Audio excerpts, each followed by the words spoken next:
İnsadan sevdim küçelerin şahı. Bu gece bizimdi. Serdar ovadı düşür dillere. Bu maşın gelende bakamı kenara. Serdar ovadı düşür dillere.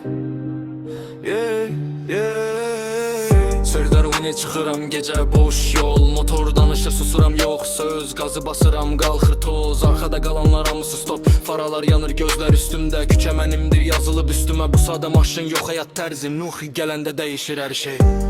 Sürzəbi bas vurur titrir. Səsim gəlir gecədən hisələdən. Serdar ovadı düşür dillərə. Bu maşın gələndə baxamı kənara. Sürzəbi bas vurur titrir. Səsim gəlir gecədən hisələdən. Serdar ovadı düşür dillərə. Bu maşın gələndə baxamı kənara. Təkər sürtür asfalt ağlayır. Gecə gələndə şəhər dayanır. Amerikanka arxa işıqda.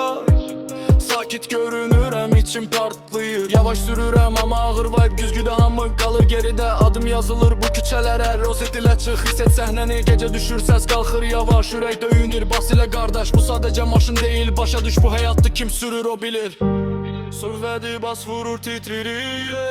Səsim gəlir gecədən hisələdən. Serdar ovadı düşür dillərə. Bu maşın gələndə baxamı kənara. Sövvədi bas vurur titrir. Səsim gəlir gecədən hisələdən. Serdar ovadı düşür dillərə. Bu maşın gələndə baxamı kənara.